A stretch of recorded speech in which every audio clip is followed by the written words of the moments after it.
பெரிய முகத்தை பார்த்துக்கிட்டு அவரோட குரலை கேட்டுக்கிட்டு அவர் காலடி நிழல்லையே இந்த ஜென்மத்தை கழிச்சிடலான்னு வாழ்ந்துட்டு இருக்கிற எனக்கு பெரியய்யா அவரு இதயத்துல இடம் கொடுத்திருக்காருன்னு தெரிஞ்சும்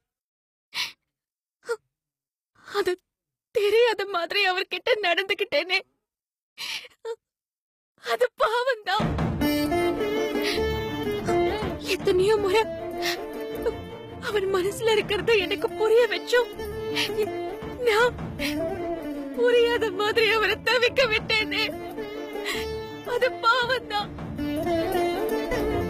என் மனசுக்குள்ள இருக்கிற பொண்ணு என் கண்ணுக்குள்ள பாரு தெரிவான்னு சொன்னதும் என் மனச கல்லாக்கிக்கிட்டு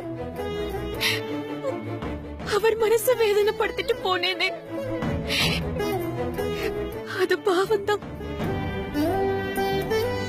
நான் மனசறிஞ்சு செஞ்ச பாவத்துக்கெல்லாம் பெரியய்யா எப்போ எனக்கு தண்டனை கொடுத்துட்டாரு. ஆனா என் மனசுக்குள்ள அவர்தான் இருக்காருன்னு உனக்கு நல்லா தெரியும்லம்மா. என் உயிரையும் மானத்தையும் காப்பாத்தின பெரியய்யாவ நான் உன்ன மாதிரி கடவுளாதான் பார்த்தேன். ஆனா அவர் மேல இருந்த பக்தி மெல்ல மெல்ல என்ன அறியாமலேயே மனசுக்குள்ள காதலா மாறிடுச்சு. இப்ப கூட என் மனசு போறா பெரியய்யா தான் நிறைஞ்சிருக்காரு. நான் அவரைதான் காதலிச்சிட்டு இருக்கேன்.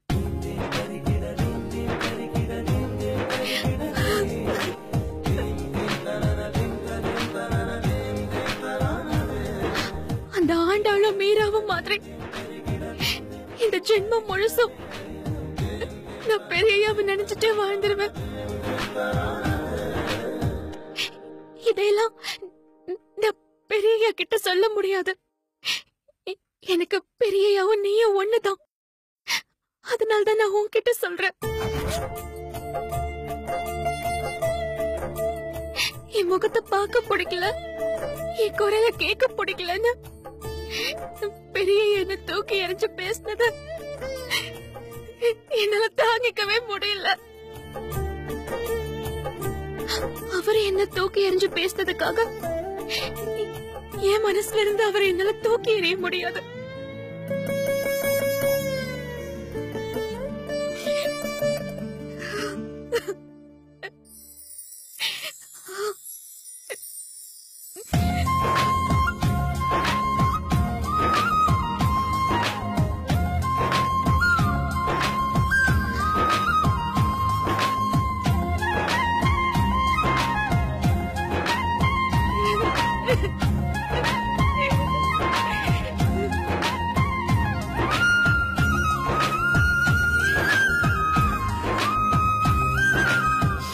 அவ்வளவு சுலபமா தூக்கி எறிஞ்சிட முடியுமா?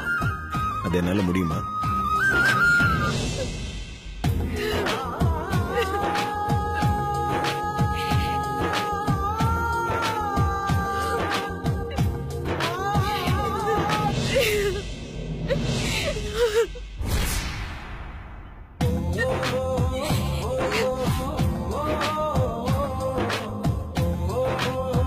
எப்பா கடவுளே, ரொம்ப நன்றிப்பா.